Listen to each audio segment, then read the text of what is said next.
Byron Murphy rejoins the Vikings, re-signs for a big money deal. It is a special doubleheader edition of the Locked On Vikings podcast.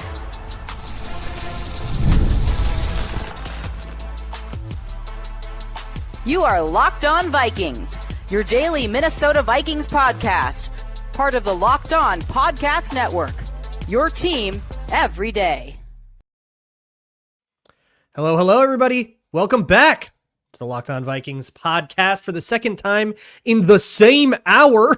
Hello, everybody. Okay, so if you're listening to this, if this is the first one that showed up on your podcast feed and say it's like Tuesday morning, there's a whole other show that you can go listen to where we talk about Ryan Kelly, Isaiah Rodgers, and a whole bunch of other questions. So hello, everybody, and this is a live edition of the show. We're doing this all week during the big like frenzy of free agency, but we got to just do a dedicated show to this because Byron Murphy is back here on Locked On Vikings. So thank you so much for making Locked On Vikings your first listen of the day and always trying to learn something new. So welcome in. Byron Murphy is back. 3-year deal, $66 million total. That's $22 million a year. That's big money. And it's big money even after adjusting for everything, but I don't think it's ridiculous. So here's where we're at. I'll talk about like the contract structure, and we actually have other contract structures from over the cap as well. We've got an Isaiah Rodgers structure, and we can use that and kind of learn a little bit about like how these things get put together.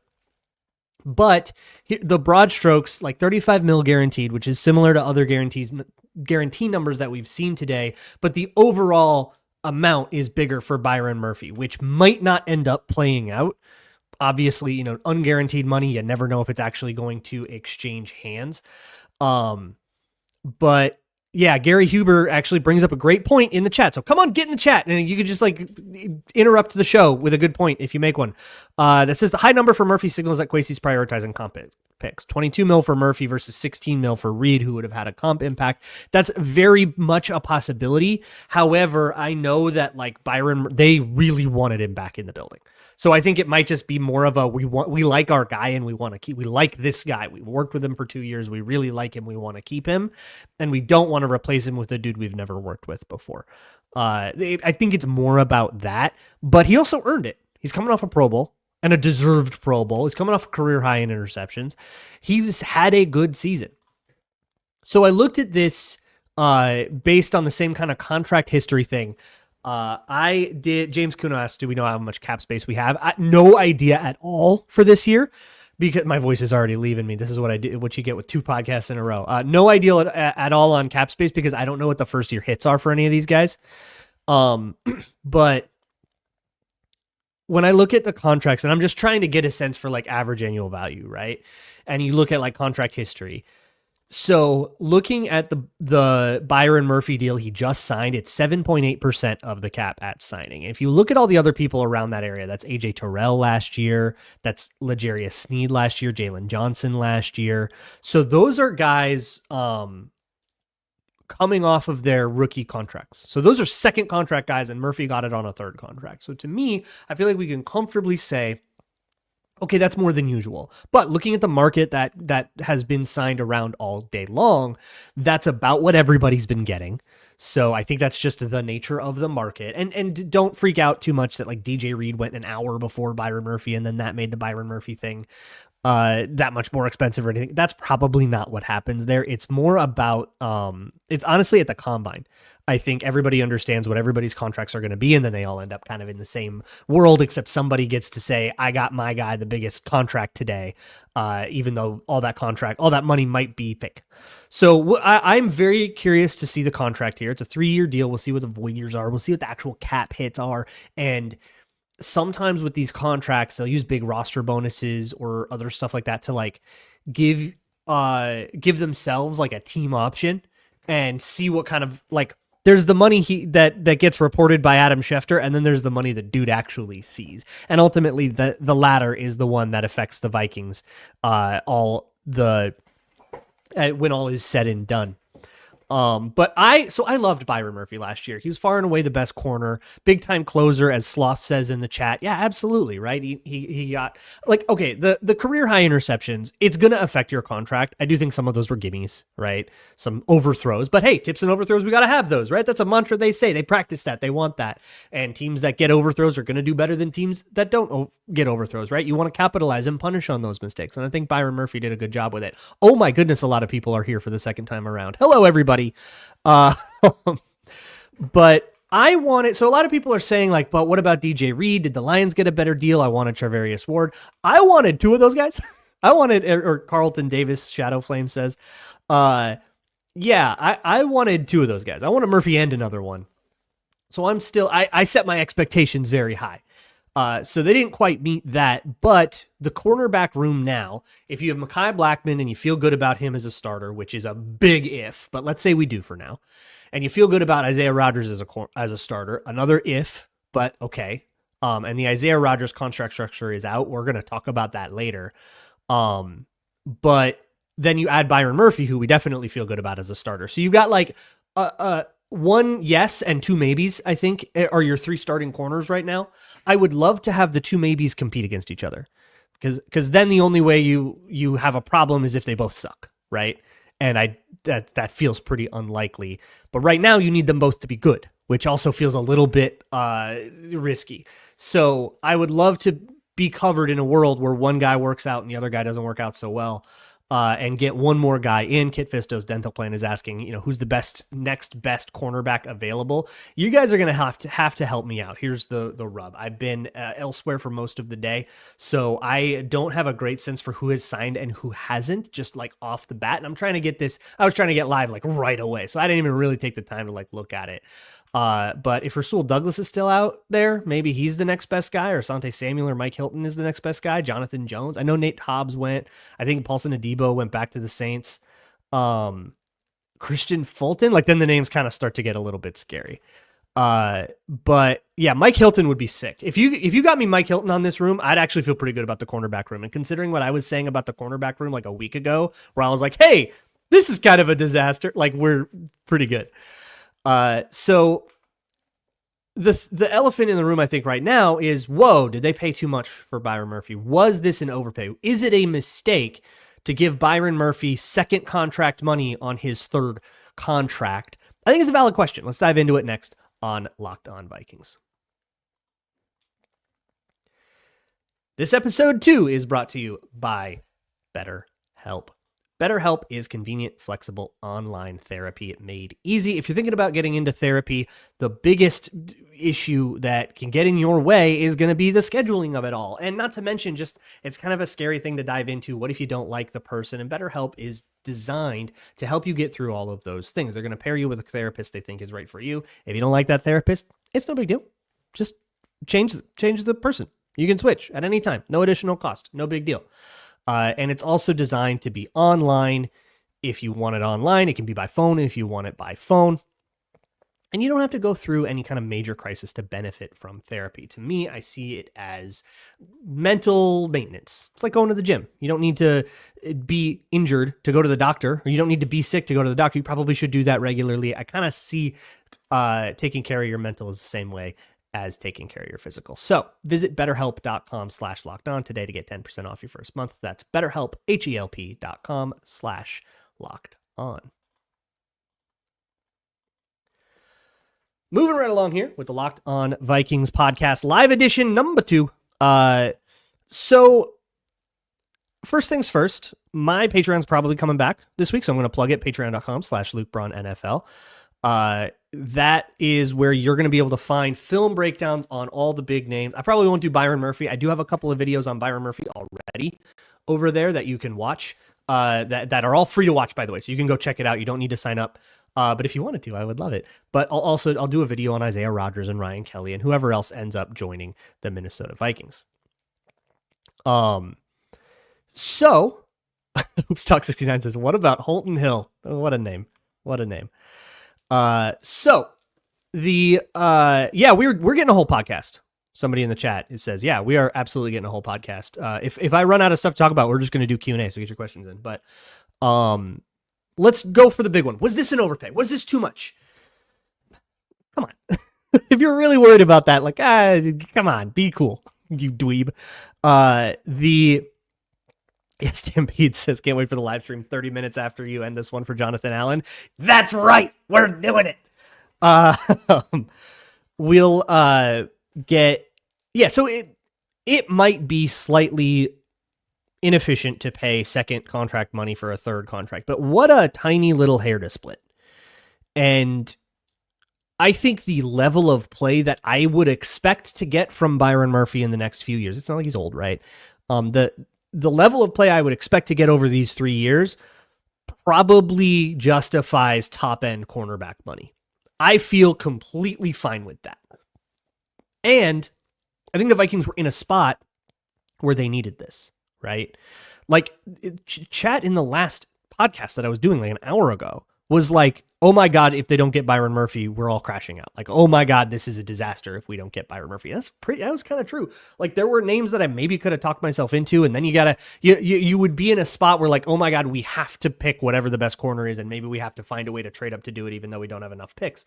So that is not a situation that you want, and you would be willing to throw a couple $1 million on the end of it to give you that. The nice thing too is, from a guarantees perspective, that's not, it's not much higher than what Carlton Davis got, than what DJ Reed got, than what Treverius Ward got. I think it's like basically almost exactly the same. It's 35 mil guaranteed, about half of it guaranteed. So from a guarantees perspective, it's just what all these corners are signing. And there are other, DJ Reed's a third contract guy as well. So it might be funny money. I want to look at the contract structures, which actually I think segues pretty well into the contract structure for Isaiah Rodgers. Let me pull that up real quick and we can kind of go over it. But they have full details here. So what you care about is the cap numbers, right? You don't care about you don't care about like the guts of this thing. But the cap numbers are for Isaiah Rodgers. There's no void years on this thing, so it's 3.5 mil, or call it 3.6 mil in the first year, and 7.4 mil in the second year. That is it. So it's actually a total of $11 million against the cap. I think it was reported as a $15 million deal. Oh, with a maximum value of 15 million. Okay, so there's like some bonuses and stuff like that that are maybe not there. A little bit of guarantees in there, so it seems very likely that he's going to get that. So that's something to keep in mind, right? So the way to navigate this is to ask, okay, how much do I guarantee, and then what does that turn the contract into if I want to cut it? So if you want to cut it this year, let's say Isaiah Rodgers does really bad in camp and you want to cut him, well, that would cost you $4 million. It would give you $8 million dead in cap for a cap number that was $3.5 million. So it costs you almost $4.5 million. You don't want to do that, right? Okay, that's pretty easy to do in the first year. You fully guarantee the base salary. You got a bunch of signing bonus. That's fine. Next year, if you want to make him a cap casualty for whatever reason, you can save $3 million to do that. He is scheduled to make 7.4 mil, but 4.4 of it stays on the books, so you save $3 million of it. And that is because $2 million of his base salary is guaranteed. There's like per game roster bonuses and workout bonuses and stuff, and of course the prorated signing bonus.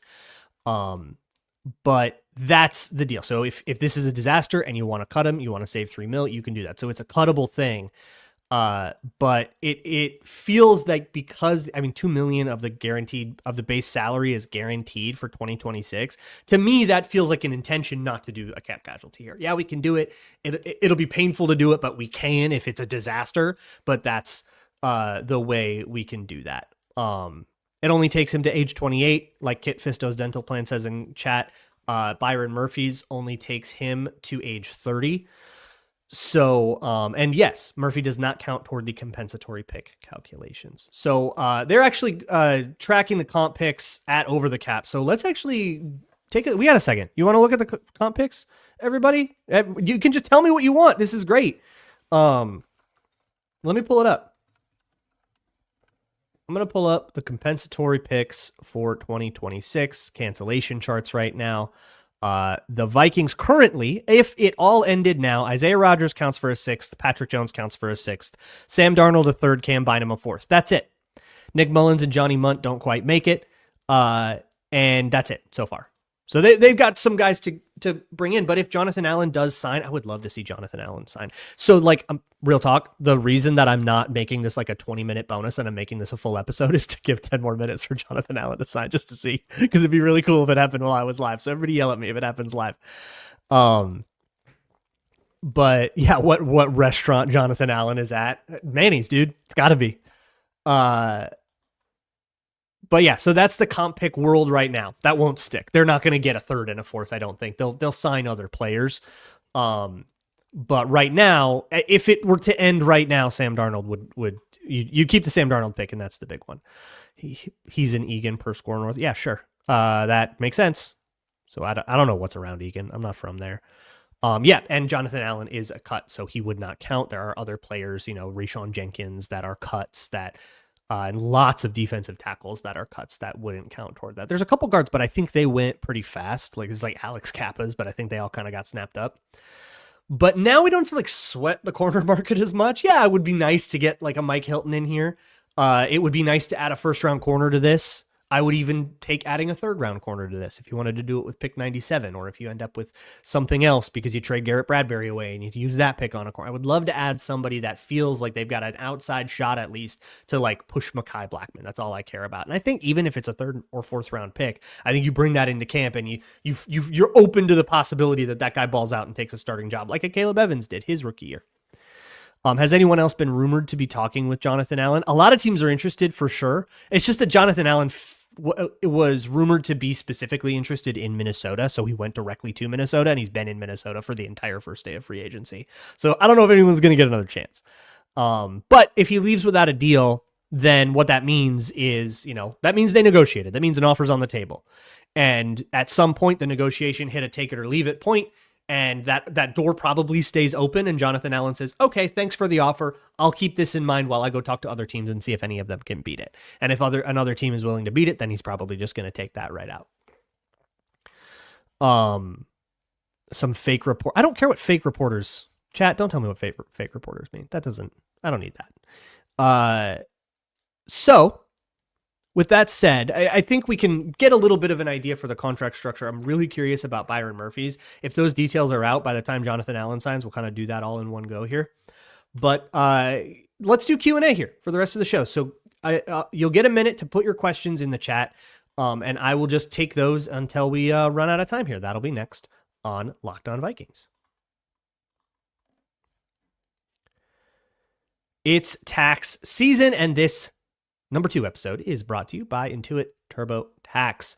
Taxes used to mean waiting and wondering and worrying if you did everything right, or if you are even going to get any money back, and then waiting and worrying. But now, no more of that. Okay. Taxes means matching with a TurboTax expert who's just going to do it all for you. They're going to get you your maximum refund. They are going to give your taxes their undivided attention and give you real-time updates on how everything is going, find you every deduction possible, file everything, all the investments, forms, all the money stuff you are worried about, all of it with 100% accuracy. No more waiting, wondering, or worries. Now this is taxes. Get an expert now on TurboTax.com. Only available with TurboTax Live full service. Real-time updates only in the iOS mobile app. See guarantee details at TurboTax.com/guarantees. All right, wrapping it out. We're going to, with all these shows, we're going to get a full Town Hall Tuesday in. Wrapping it out on Locked On Vikings. Here are your questions. Landon Arnold says, what keeps you up at night? What causes your eyes to be peeled back and keep the demons in the shadows instead of dropping your guard and submitting to the void? Nothing. I submitted to the void years ago, and so should you. But the real answer is rabbit chaos. When we sleep, they do quite a bit. If you're asking like from a Vikings fears perspective, nothing. They can't hurt me anymore. They have hurt me already enough. There's nothing they can do that surprises me anymore. I've seen too many horrors. Okay, Anna So has been asking, how do we feel about Dwight McGlothern? So cornerback 5. I think Dwight McGlothern is coming into camp and trying to make the team. And if he tries to make the team, or if he's like in camp, if he does make the team, that is like outright, that is a win, I think. It's so hard for an undrafted guy to make the team the first time, and the second time is never a guarantee. So that's where we're at there. I think he's depth. And sure, you're always competing. Hey, what if he has this crazy preseason and go wins a job? Like undrafted free agents have done that in the past. Look at Ivan Pace. Anything is possible. Right now, I would say that the penciled in role is you're the fifth guy, you're a special teamer, and it'll come down to a lot of special teams, and you're going to be like fending off other rookies for your job.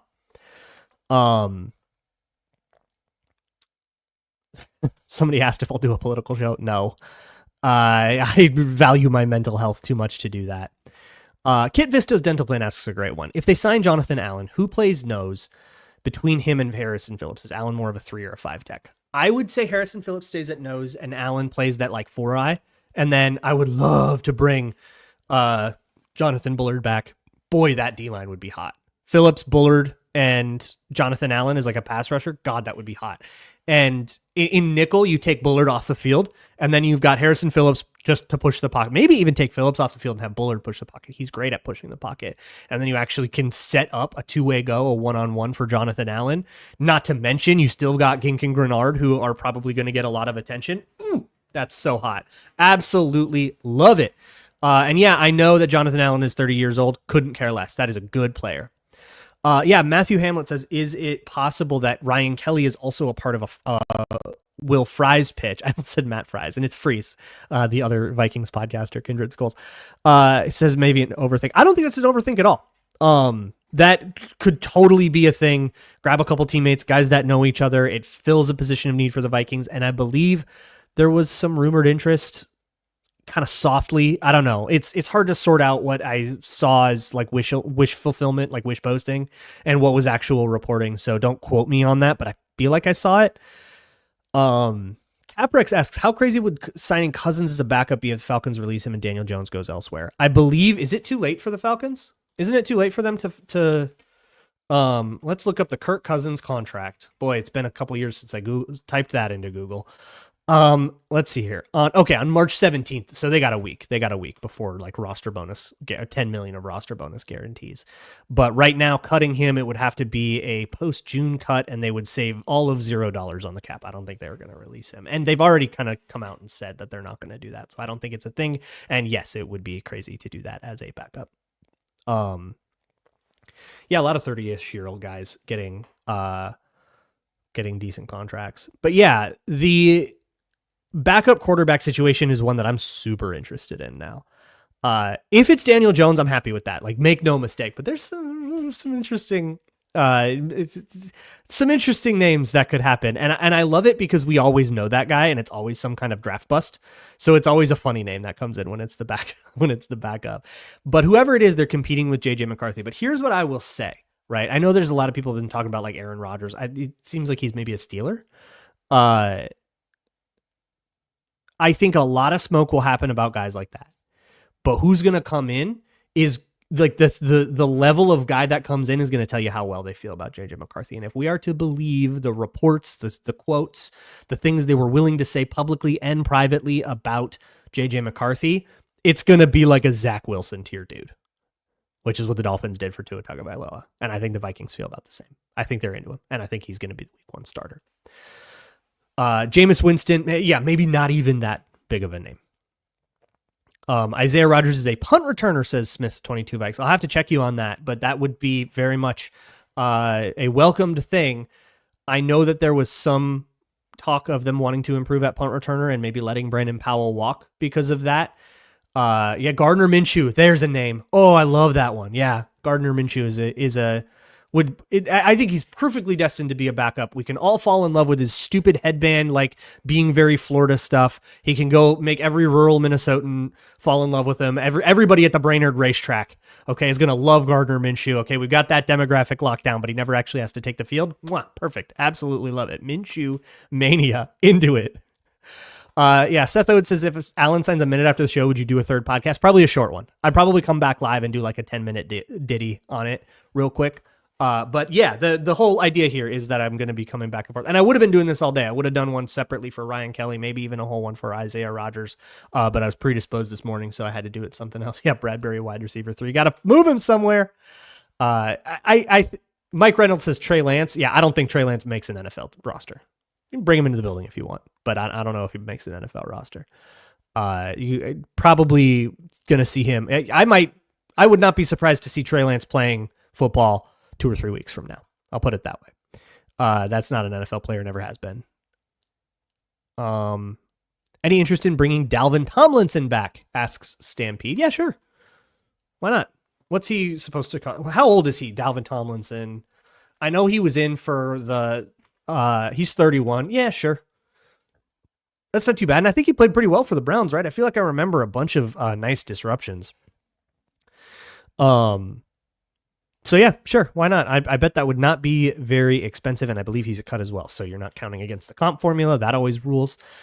Anna So asks, when Ham's time eventually comes, do we get a replacement fullback? Sloth answers, sign use check, keep Ham and run the wishbone. Yes, there it is. Look, we don't speak ill of CJ Ham here on this show. Okay. So there are some things that are sacred.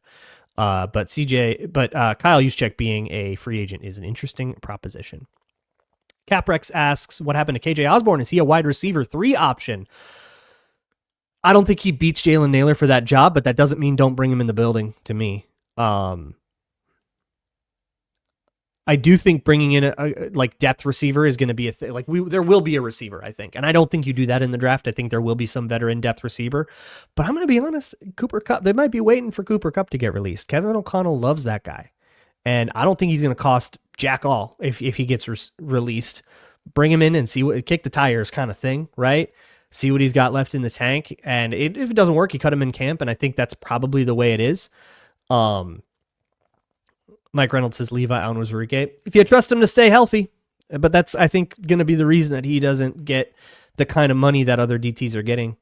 But yeah, with Cooper Kupp, I think it's a perfectly sensible idea that I'm totally comfortable with.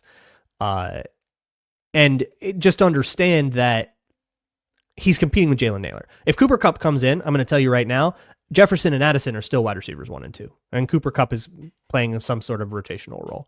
Maybe he comes in and blocks a little more. What's nice is because Cooper Kupp is a blocker. This is why I've always loved Ben Skowronek. This is what he did for the Rams. Because he was such a blocker, they could run really well out of nickel. And what happens when you out of 11 personnel? What happens when you do 11 personnel? I already spoiled it. Nickel.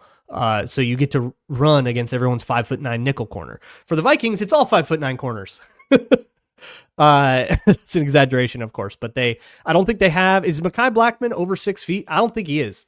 But if Mekhi Blackman is not over 6 feet, then I don't think they have. Yeah, he's 5'11". I don't think they have one on the roster, and I don't think they're going to need one on the roster. It's just not the way that they want to do it. We got short, scrappy, beat you up corners. I love it. Scrappy dudes all the way down. The Lions pay Davenport again on the first day of free agency. Look, I'm going to bury this deep into the second podcast of the day. Nobody's ever going to find it again. Okay, but I have a take. I'm going to leave you with this. I have a take. Marcus Davenport's still a good player. If he can stay healthy, he's a good player. And I know that's like the trope of tropes. If he can stay healthy, big if. I get it. But that he can play football. And you got to just get lucky on him. And hey, you can get lucky on him. I think it just depends on how much you're betting, right? Like betting $13 million on him getting lucky was an error, and it cost the Vikings.